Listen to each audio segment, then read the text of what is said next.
Assalamualaikum warahmatullahi wabarakatuh. Bismillahirrahmanirrahim. Alhamdulillahirrabbilalamin.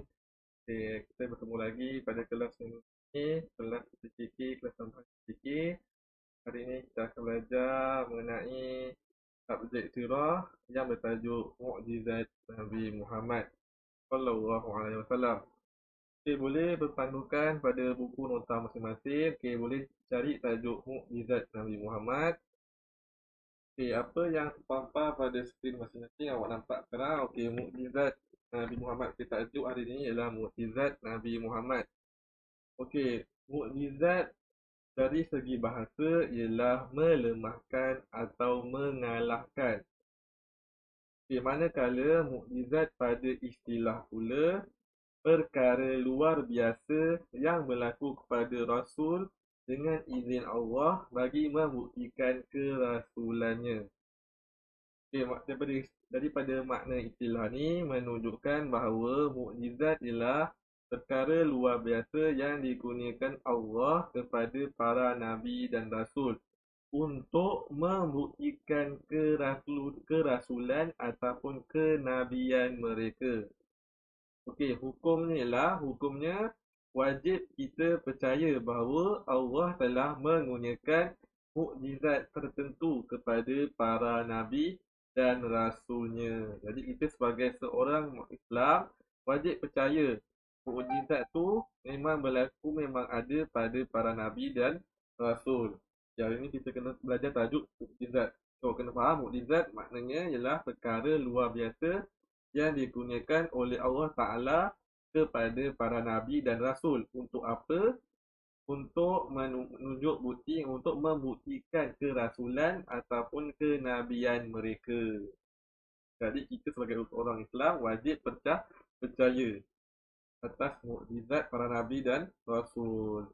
Okay, seterusnya, jenis-jenis mukjizat. Okay, terdapat dua jenis mukjizat, iaitu mukjizat maknawi, mukjizat hissi. Okay, mukjizat maknawi bermaksud mukjizat yang tidak dapat dilihat dengan mata tetapi dapat difahami dengan akal, seperti Al-Quranul Karim, Isra' dan Mi'raj. Okay, Al-Quran dan Isra' dan Mi'raj ni yang akan kita pelajari sebentar lagi. Ya, Al-Quran dan Isra' dan Mi'raj ni termasuk dalam mukjizat maknawi. Mukjizat yang tak dapat dilihat dengan mata tetapi dapat difahami dengan akal fikiran kita. Okey, jenis mukjizat yang kedua, mukjizat hissi, iaitu mukjizat yang dapat dilihat dengan mata kasar. Dapat dilihat dengan mata kasar di mana mata kita ni dapat dilihat dengan mata kasar, seperti melambatkan matahari terbenam, kedua, keluar air dari celah-celah jari Nabi Muhammad, ketiga, terbelah bulan. Itu mukjizat hissi. Jadinya awak kena faham sekarang mukjizat terbagi kepada dua. Ada dua jenis mukjizat, iaitu mukjizat maknawi dan mukjizat hissi. Okey, Al-Quran ni yang nampaknya Al-Quran termasuk dalam mukjizat maknawi. Ya, Al-Quran ialah bermaksud kalam Allah, iaitu kata-kata Allah. Bahasa yang tinggi yang tidak dapat ditiru oleh sesiapa pun. Bahasa yang terkandung dalam Al-Quran tu bahasa Arab. Jadi bahasa Arab tu bahasanya sangat tinggi. Tak dapat ditiru, tak dapat diubah oleh sesiapa. Okey, mukjizat Al-Quran. Al-Quran terkandung perkara-perkara raib di dalamnya. Contohnya macam syurga, neraka, malaikat, dosa pahala. Itu perkara raib. Okey, terpelihara hingga hari kiamat. Okey, Al-Quran ni dijaga, dipelihara hinggalah hari kiamat. Okay, ayat-ayat tidak berubah. Ayat-ayat yang terdapat dalam Al-Quran tidak berubah-ubah, kekal hingga hari kiamat. Yang keempat, Al-Quran diturunkan dalam bahasa Arab. Yang kelima, diberi ganjaran pahala kepada sesiapa yang membacanya. Okay, kepada siapa yang membaca Al-Quran mendapat ganjaran pahala. Walaupun kita menyebut satu huruf saja, setiap huruf yang kita sebut tu akan mendapat pahala. Kalau kita baca satu baris ayat, banyak pahala yang akan kita dapat sebab terdapat banyak huruf. Kalau kita baca satu buku surat, makin banyak pahala yang kita dapat. Okay, seterusnya, memberi syafaat kepada orang yang membacanya di akhirat kelak. Okay, maksudnya Al-Quran ini dapat memberi pertolongan kepada sesiapa yang selalu membaca Al-Quran semasa hidup di dunia. Jadi masa dekat akhirat, Al-Quran akan datang, akan memberikan pertolongan kepada sesiapa yang membacanya masa hidup dekat dunia. Yang terakhir, diturunkan pada 17 Ramadan melalui perantaraan malaikat Jibril. Ingat Al-Quran turun pada 17 Ramadan dan disampaikan oleh malaikat Jibril, diturunkan kepada Nabi Muhammad. Kita tengok pula tajuk seterusnya, peringkat penurunan Al-Quran. Okey, peringkat pertama diturunkan oleh Allah dari Lauh Mahfuz ke Baitul Izzah, iaitu langit dunia, diturunkan pada malam Lailatul Qadar. Okey, peringkat pertama daripada Lauh Mahfuz diturunkan ke Baitul Izzah, iaitu ke langit dunia. Okey, peringkat kedua daripada Baitul Izzah, langit dunia, diturunkan kepada Rasulullah Nabi Muhammad dengan perantaraan malaikat Jibril. Peringkat kedua tu daripada Baitul Izzah disampaikan oleh malaikat Jibril ke Nabi Muhammad, kepada Nabi Muhammad. Tu peringkat, ada dua peringkat penurunan Al-Quran. Peringkat pertama daripada Lauh Mahfuz ke Baitul Izzah, iaitu langit sedunia. Peringkat kedua daripada Baitul Izzah, iaitu langit dunia, kepada Nabi Muhammad disampaikan oleh malaikat Jibril. Okey, diturunkan secara berperingkat-peringkat selama 23 tahun. Okey, Al-Quran tu diturunkan peringkat-peringkat sedikit demi sedikit selamalah 23 tahun. Diturunkan selama 13 tahun di Mekah dan 10 tahun di Madinah. Ingat, Al-Quran bukan turun satu buku macam ni. Tak, Al-Quran turun ayat demi ayat. Contoh wahyu pertama yang malaikat Jibril sampaikan kepada Nabi Muhammad, iaitu surah Al-Alaq ayat 1 ke 5. Wahyu kedua pula surah Al-Mudaththir ayat 1 hingga 5. Sebab itulah peringkat-peringkat selama 23 tahun. Sebab diturunkan ayat demi ayat, sedikit demi sedikit. Sebab itulah lama. Okay, hikmah je pula. Hikmah penurunan Al-Quran secara berperingkat ni. Okey, hikmahnya yang pertama, untuk membuktikan bahawa Al-Quran ni adalah kalam Allah. Untuk buktikan bahawa Al-Quran ni ialah kata-kata daripada Allah Ta'ala. Yang kedua, mengukuhkan akidah. Hikmah penurunan Al-Quran ni secara berperingkat-peringkat untuk mengukuhkan akidah umat Islam. Yang ketiga, untuk mengiringi peristiwa dari semasa ke semasa, ikut peristiwa yang berlaku daripada masa ke semasa. Okey, itu hikmahnya penurunan Al-Quran pada peringkat demi peringkat kepada Nabi Muhammad SAW. Okey, seterusnya pula, peranan Al-Quran. Okey, apakah peranan Al-Quran ini yang perlu kita baca ni? Okey, peranan dia yang pertama, pelengkap kepada semua ajaran yang dibawa oleh para Nabi dan Rasul. Jadi Al-Quran ni pelengkap kepada semua ajaran dibawa oleh Nabi-Nabi dan Rasul-Rasul yang terdahulu. Yang kedua, menjelaskan penyelewengan yang dilakukan oleh manusia terhadap kitab-kitab yang diturunkan sebelumnya. Okay, contohnya kitab diturunkan sebelum Al-Quran, kitab Taurat dan Injil, berlaku penyelewengan, berlaku pengubahsuaian oleh kitab Injil dan Taurat ni oleh orang-orang terdahulu, manusia terdahulu, diubah suai kitab-kitab tersebut. Jadinya dengan ada Al-Quran ni dijelaskan bahawa manusia-manusia terdahulu pernah ubah suai kitab-kitab seperti Taurat dan Injil. Yang ketiga, menjelaskan hanya ajaran Islam sahaja diakui oleh Allah Ta'ala. Menunjukkan bahawa Islam sahaja agama yang benar. Yang keempat, membatalkan syariat yang pernah dibawa oleh rasul-rasul sebelumnya. Maksudnya, batalkan syariat yang pernah dibawa oleh rasul-rasul dan nabi-nabi sebelum Nabi Muhammad. Iaitu peranan Al-Quran. Seterusnya, dah habis tentang Al-Quran, mukjizat tentang Al-Quran. Kita masuk mukjizat yang kedua, iaitu mukjizat Isra' dan Mi'raj yang berlaku kepada Nabi Muhammad, iaitu Nabi kita. Apa itu Isra'? Okey, Isra' bermaksud perjalanan Nabi Muhammad pada waktu malam dari Masjidil Haram di Mekah ke Masjidil Aqsa di Palestin. Ingat Isra' perjalanan Nabi Muhammad daripada Masjidil Haram di Mekah ke Masjidil Aqsa di Palestin. Itu Isra'.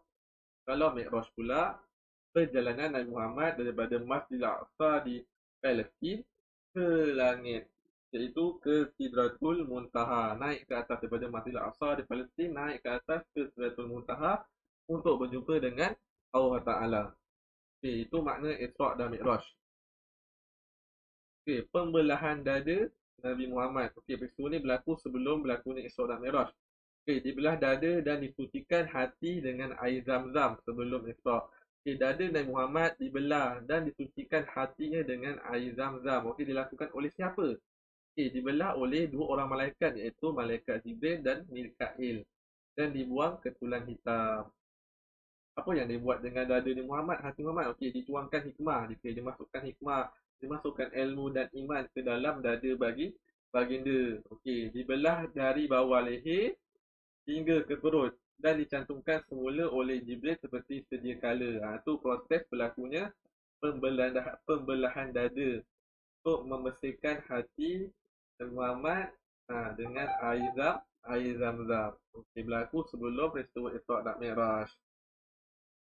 Okey, seterusnya Nabi Muhammad diisrakan. Okey, Isra' dan Mi'raj berlaku pada 27 Rajab tahun sebelum hijrah bersamaan 621 Masih. Dah lama dah berlaku. Sekarang 2021. Dah lama berlaku. Ingat, Isra' dan Mi'raj berlaku pada 27 Rajab. Okey, diisrakan beserta jasad dan roh baginda. Okay, tarikh sangat penting. Tarikhnya pada 27 Rajab pada tahun 621 Masihi. Okey, peristiwa sewaktu Isra'.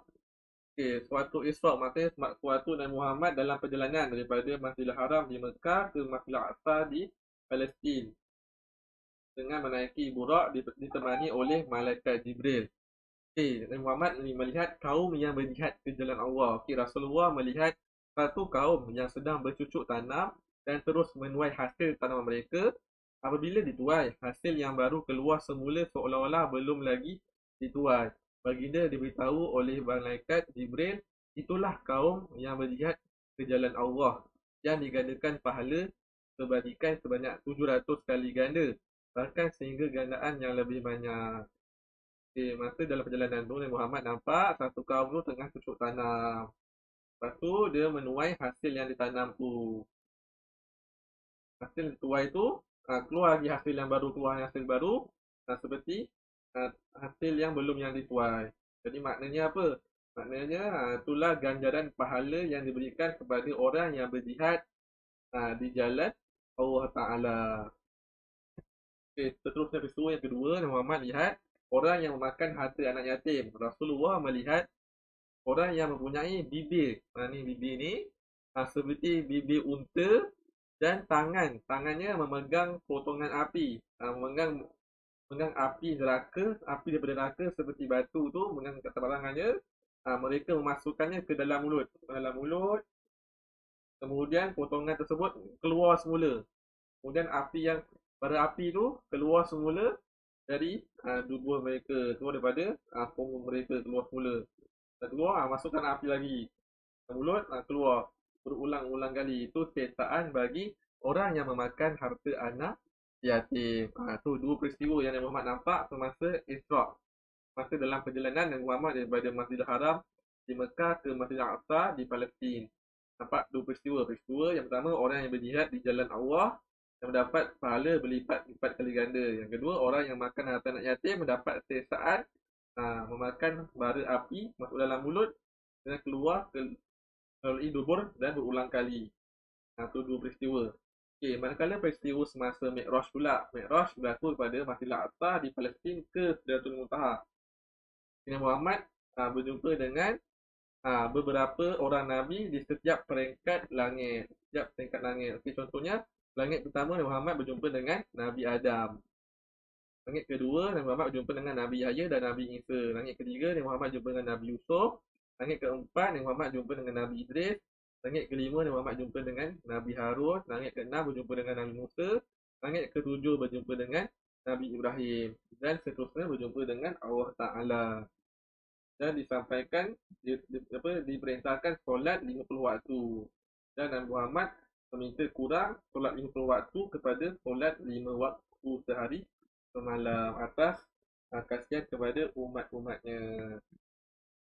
Okey, ini mukjizat, peristiwa mukjizat, peristiwa Isra' dan Mi'raj berlaku kepada Nabi Muhammad, berlaku pada satu malam saja. Daripada Masjidil Haram dekat Mekah ke Masjidil Aqsa di Palestin dan ke Sidratul Muntaha, ke langit ketujuh ke atas tu. Berlaku pada proses ni, peristiwa ni berlaku pada satu malam saja dan pulang semula ke Masjidil Haram di Mekah berlaku pada satu malam saja. Ini mukjizat yang dikurniakan kepada Nabi Muhammad, iaitu Isra' dan Mi'raj berlaku pada 27 Rejab. Okay, hari ini kita belajar dua saja